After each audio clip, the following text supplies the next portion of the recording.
할렐루야. 오늘 11월 13일 수요일입니다. 하나님께서 우리들의 영혼을 소생시키시고 축복하시는 시편 23편 3절의 말씀을 계속 묵상하고 있습니다.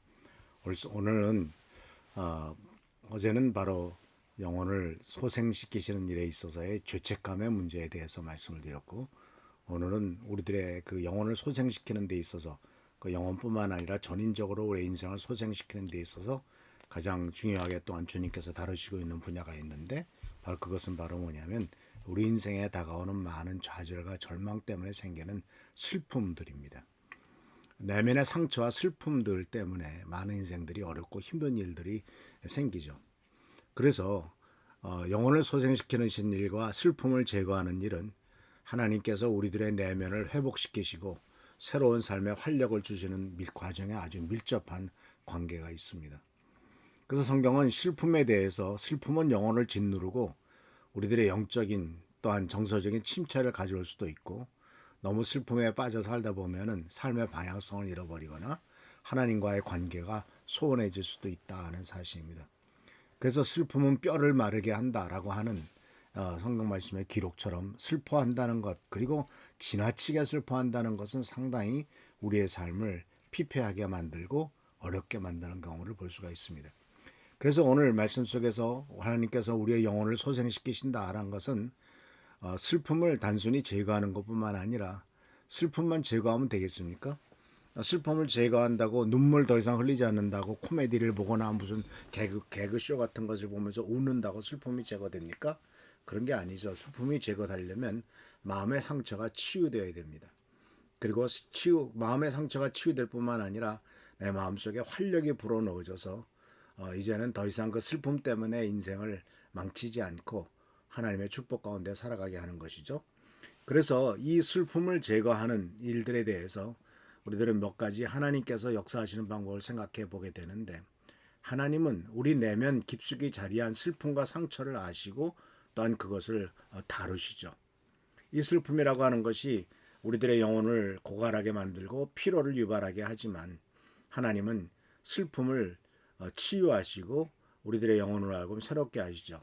시편 34편 18절에서 여호와는 마음이 상한 자에게 가까이 하시며 중심에 통회하는 자를 구원하신다라고 말씀하셨죠. 우리는 이 말씀 속에서 하나님께서 얼마나 마음이 상한 마음을 가진 사람들을 아주 불쌍히 여기실 뿐만 아니라 그와 가까이 하기조차 원하신다는 것을 말씀을 통해서 배웁니다. 가까이 하시기를 원하신다고 그래요. 그래서 마음이 상한 자에게는 항상 가까이 계시다.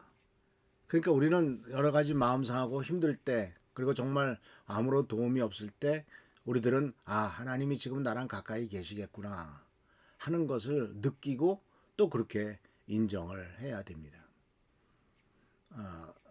바로 우리 부모님들도 그렇지 않습니까? 어렸을 때 자녀들이 아프면은 아무리 바빠도 모든 일 제껴놓고 옆에 있습니다. 사실 부모가 해줄 수 있는 일들은 그렇게 의사가 아닐 경우에는 많지 않겠죠. 그렇지만 옆에서 같이 있어주는 것만 가지고도 어린아이들은 힘이 생기고, 엄마가 아빠가 내 옆에 있다라는 것만 갖고도 모든 질병에서부터 노임을 받을 수가 있지 않습니까? 그래서 바로 이 내면의 상처와 슬픔을 다루시는 말씀은 마음이 상한 자를 가까이 하시고 중심에 애통하고 통회하는 자를 구원하신다라고 말씀하고 계세요. 그래서 또한 주님께서 슬픔을 제거하시는 것은 부정적인 감정을 없애는 것을 뿐만을 넘어서서 영혼을 새롭게 하시고 풍성한 생명으로 이끄신다는 말씀이죠. 오늘 영혼을 소생시키신다는 말이 우리들의 인생의 그 피로하고 상한 영혼에 새로운 활력을 불어넣으시고 힘을 불어넣으시는 것이죠. 그래서 고통스러운 감정을 치유하실 뿐만 아니라 우리의 삶의 목적을 재정립하고 생명의 기쁨으로 나가도록 인도하시는 것이 포함됩니다.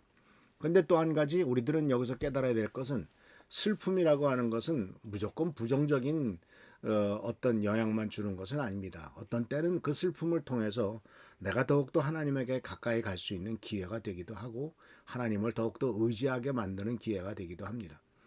그래서 슬픔의 경험은 오히려 영혼이 하나님께 더 가까이 나가게 하는 계기가 될 수 있습니다. 인생을 또 깨닫게 하는 계기가 될 수도 있겠죠. 다음 주에는 이 부분에 대해서, 다윗의 슬픔에 대해서 같이 깊이 생각해 보겠습니다만은, 다윗은 슬픈 일을 당했을 때 그것으로서 하나님을 부인하고 하나님을 원망하는 것이 아니라 더욱더 하나님에게 가까이 가게 되는 상황에 빠지게 된 것을 보게 됩니다. 그래서 하나님께서는 우리가 우리의 슬픔을 통해서 우리들 스스로 나는 연약한 존재구나, 나는 아무것도 아니구나, 나에겐 주님의 도우심이 필요하구나 하면서 주님의 위로와 주님의 소생의 능력을 구하게 되죠. 이것은 바로 슬픔이 가지고 있는 또 다른 면의 긍정적인 모습이라고 볼 수가 있습니다. 그래서 하나님께서 이 슬픔을 가진 사람들에게 바로 하나님을 더 의지하게 만들고 하나님의 사랑 안에서 평안과 회복을 경험하게 만들죠. 사실 이 세상에 살면서 인간이라고 하는 존재, 인간으로 말미암은 고통과 쓰라림이 얼마나 많습니까? 그런데도 여전히 우리는 인간을 의지하게 되고 인간에게 희망을 두게 되지만 또 그럴 수밖에 없지만 그러나 하나님께서는 우리들에게 하나님을 의지하고 하나님에게 희망을 두라고 계속 말씀하고 계신 것을 보게 됩니다.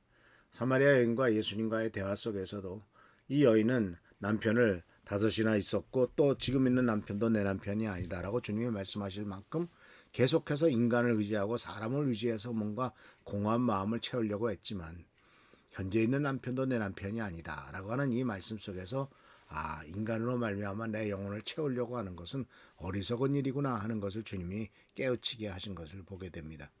그래서 주님께서는 바로 이와 같은 슬픈 마음을 가진 사람들에게 새로운 기쁨과 평안으로 채우십니다. 영혼을 소생시키실 때 우리에게는 새로운 기쁨과 평안이 넘치죠.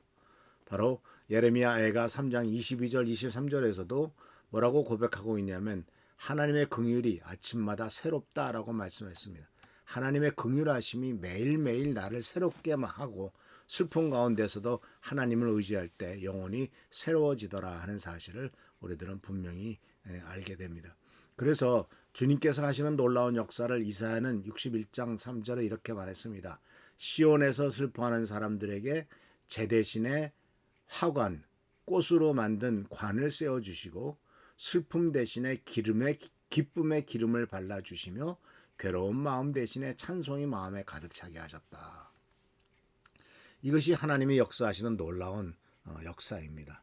제 대신 꽃관을 그리고 슬픔 대신에 기쁨의 기름을 괴로운 마음 대신에 찬송을 주님께서 이렇게 주신다는 사실, 이것이 바로 우리의 영혼을 소성시키시고 소생시키시는 놀라운 축복이다라는 사실을 기억하시면서 하나님께서 오늘도 우리 사랑하는 성도님들의 삶을 소생시키시고 축복하시고 채워주시는 은혜를 누리시는 여러분 되기를 축원합니다. 오늘도 하나님께서 살아계시고 우리들의 삶을 축복과 은혜로 채워주실 것입니다. 할렐루야, 축복합니다.